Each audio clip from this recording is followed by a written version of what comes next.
In my garden is a tree, and on that tree in June and July there are fruits that are very good to eat. Does anybody know what they are? Oh, I know. Anybody know what they are? Oh, Cherries. They look a bit like grapes. They're cherries. After my story, I'm going to pass the bowl around, and we can all have a cherry to eat first. We need to tell the story, and it's about a cherry tree that grows in a garden, and the garden is in a place called Dorset, which is actually the place where I live. And it's a beautiful garden, so use your imaginations again. It's got like a wall around the edge of the garden. There are flowers on one side, like oxeye daisies with bright white petals and golden centres. And over here, there's lots of vegetables to grow, so he can have vegetables to fill his belly and the smell of flowers. But in the middle, just right with a little kind of stone circle around it, like there is around this fire, there is an old cherry tree. And in the spring, it's got blossom, like pink flowers that fill the air with a beautiful scent. And then at the end of June and in July, it's covered with cherries. And some of the cherries he picks and he eats for himself. And some of the cherries he gives to his friends, and he's got lots of friends. And some of the cherries he leaves on the tree. Who for? They're birds. Well done, Patrick. And the birds, they come and eat some of the cherries as well. And that's the kind of guy he is. He's a good person that loves nature, that loves sharing with animals, that looks after the growing of his garden through the seasons. And it was Midsummer's Eve. And they say that that was last night. Midsummer's Eve is a magical time when kind of wishes and magic starts to happen. And while he was sleeping in his own bed, he had a dream. And in the dream was the goddess Juno. And she was wearing a golden dress with white flower patterns, and she had a white necklace, and she had a flowery crown upon her head with a dark hair and a bright blue eyes like the summer sky. And she spoke to the man and she said, "Go to Manchester." What a strange dream with a beautiful vision of a goddess. Why should I go to Manchester? I've never ever been to Manchester before. And he went to sleep again, and eventually he dreamt the same goddess, wearing the same clothes, saying the same things. Go to Manchester and something very good will happen. Well, now he's excited because it's like Midsummer's Eve and magic is happening. Maybe this is going to bring something brilliant for him. And it was only just before morning that he went to sleep. But there she was, the same goddess, the same words, go to Manchester and go this morning. Well, if you ever have a dream 3 times, you know it must be important. So he put on his best trainers. He got a little bag with some sandwiches that his friend Jane had made for him, and he got a little water in a bottle, and he put one foot in front of the other and he walked. You can help me out. He walked a bit and he walked a bit and he walked a bit and he walked a bit and he skipped a bit, skipped a bit. He ran and he ran and he ran. And it took him days and days to walk all the way from Dorset all the way up to the north to Manchester. And Manchester, like it is now, in those days was a very busy city with people coming to bring things to sell and people coming to buy things. It was like a massive market. People came to sell their cherries and their farm goods, or they come to sell their clothes. They used to come and buy, and it was a big, bustling city, just like it is now. And the man, he'd walked all the way from Dorset, slept by the side of the road, carried on walking, and he got there. And all day long, he was waiting. Summer's day, very long days, looking, waiting for something happening, but nothing was happening. And in the end, he felt like maybe the dream was wrong. And he was just about to turn around and leave Manchester and go all the way back to Dorset when a businessman came. And he was wearing a very posh suit with a very top tall hat, and he had quite a big belly and he had a big beard. And he said, "Oi, I've been watching you, you little man, standing here in the middle of Manchester. You're not buying anything, you're not selling anything. What business have you got standing here in the middle of Manchester?" And the gardener from Dorset, he said, "Well, I had a dream. And Juno, the goddess of summer, she came and she told me to go to Manchester." And the man, he started to laugh, and his beard was wobbling and his belly was wobbling. Dreams. It wasn't me getting so rich and famous and wealthy by dreams and following dreams. I had a stupid dream last night about a garden in Dorset with a cherry tree growing in it, and underneath the cherry tree there was a load of buried treasure. I'm not worried about that.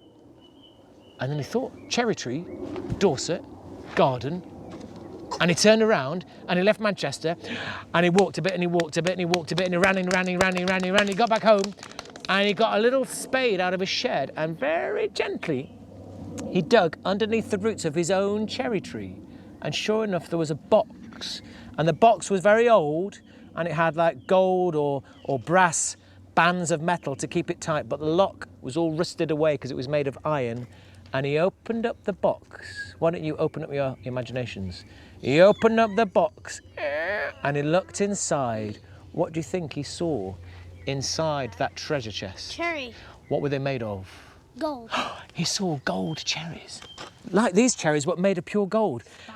Because of the man that he was, every time he picked a cherry, he said, I wonder who deserves this cherry the most. Oh, there's a friend on the other side of the village called Freya. She needs some money at the moment, and so he went and gave her a gold cherry, and she was very happy, and she used it to help her look after her family.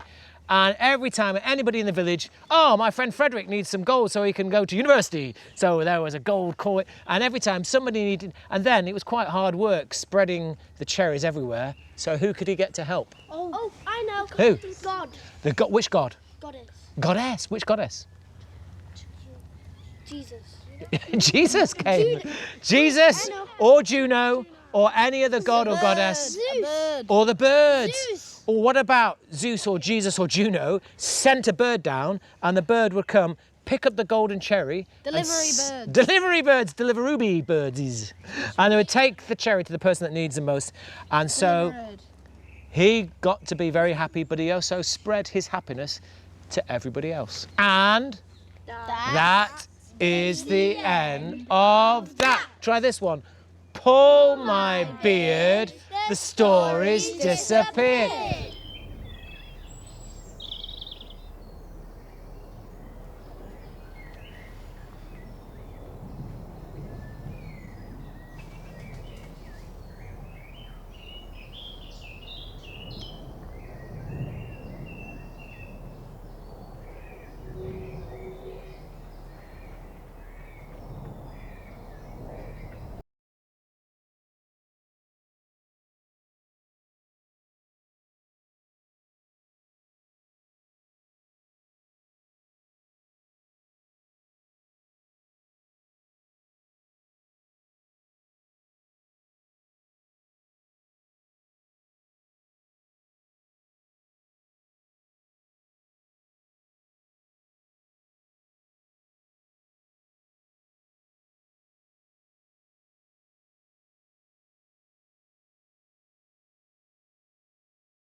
So we're here, we're still here in Highfield Country Park, and the kids are still here. Thank you for staying, not running away.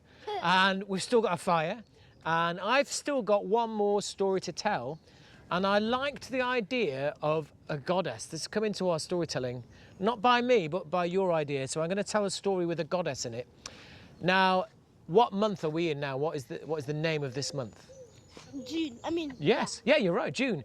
And it's named after a goddess. Does anyone know the name of the goddess? She's called a Roman goddess called Juno. Juno. Do you know that? No. The month of June is named after the goddess Juno. And she's going to be in my story. And she's a goddess of summer. And I don't know what she looks like. So could you help me with your imaginations to think of what the goddess of summer would look like? I like your idea that you close your eyes then, Malika. I can maybe see some. Yeah, what do you think, Patrick? The amount of flowers on. She's got flowers. Flower Flower crown. I like that. She's got a crown of flowers, Malika. She has black hair, blue eyes. Black hair and blue eyes, and a flowery crown. She has. What is she wearing, Megan? What could she wear? Maybe is this? What colour is the sun? Orange. Yellow. A bright yellow dress. She was wearing a bright yellow, almost golden dress. I like that.